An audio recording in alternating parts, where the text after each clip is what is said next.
shaqadan oo jooga lisoo wiilka ugu dhintaaleena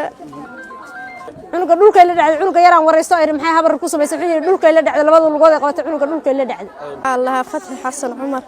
hooyada cunuga dhashay ahay saaka soo caafimaad qaba iga tagay ma shaqadan oo jooga lisoo wiilka ugu dhintaaleena sidee u dhaceen lagu sheegay sidee u dhaceen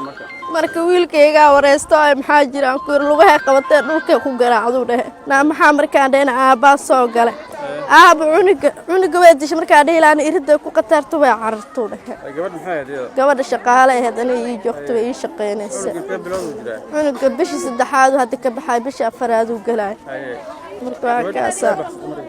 ya gabadh dishay hay wala qabta hadda sheegay way carartay wiilka dhalay hooyadiisana wiilku halkaan madaxa intaan duunsantahay dhigna ka socdo gabadhaan ay hayso oo saas dhabta ugu haysan halka ugu waan qaadnay isbitaalkan geeyay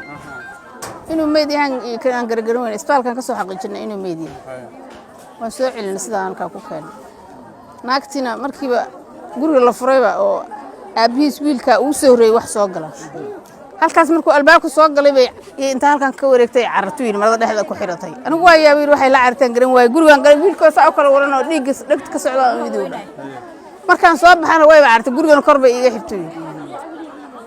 reerahaasaan u qalsada guriga iga furay buu yiri meeda naagta way sii ordaysay sidii hadda lagu leeyay ku maqantay way baxsatay hadda laakiin boolisku wuxuu leeyahay waa la soo wadaa magacaygu waa Khadra Jaac Mursal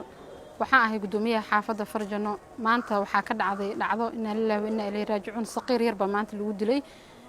ma abaaray markay ahayd 4 saac iyo bar subaxnimo markay ahayd gabar shaqaale baa guriga looga tagay ciyaal yar baa guriga joogeen sida warbixinta ay nagu soo gaadhay waxa weeyaan gabadha shaqaalaheed baa dishay baa la leeyahay sida warbixinta ay nagu soo gaadhay gabadhi waa la qabtay maxaa dhigi jir saldhiga booliska gacanta ku dhigay oo ku haayaan saldhiga booliska gacanta ku haayaan xaafadda Farjano dhacdada waxay ka dhacday qaasatan waaxda sayidka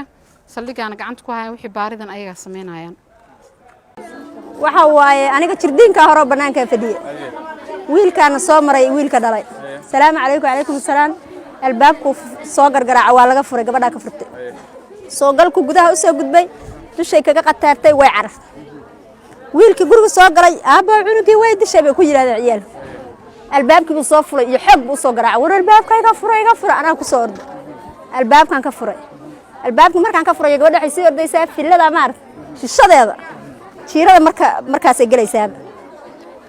waan soo orday waxaan war maxaa kugu dhacay si wiilkii waa dishay naagtu waa meed san war yaa maanta soo qabo cunugii baan gadaal ugu noqday cunuga hadaan soo qaado waa meed dhagtaas waxa ka daadanaya maskaxdii iyo dhiig wada socda marka cunugan soo qaaday gabar baa ii timid kale waxay tiri na cunuga amu naqasku ku dhagan yahay saani balbalada gee waa orday cidii dadka u yeero war soo ordooy ilaa waxa orad ku tagay halkaas hadda saas uu ku dhintay wiilka wiilka halkaasna boog bay waxay ahayd meel weyn oo soo diisan dhagtana waxa ka daayay maskaxdiisii iyo dhiig isla socda maskaxda ka baxay dhagta ka baxay saas waaye marka waxay u dhaceen cunuga ka wiilkan horta albaabkay kor uga xirtay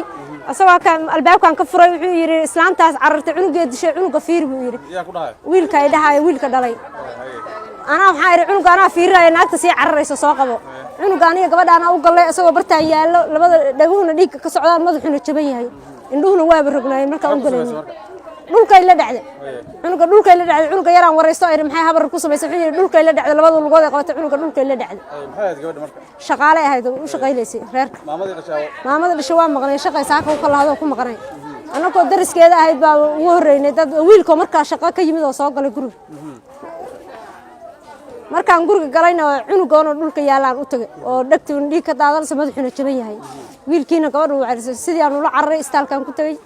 waa soo celiya madaxuna waa jaban yahay waana meed cunugan wiilkana korbi guriga birta uga galis waa carartaa leeyahay halkaas orod ku martay markii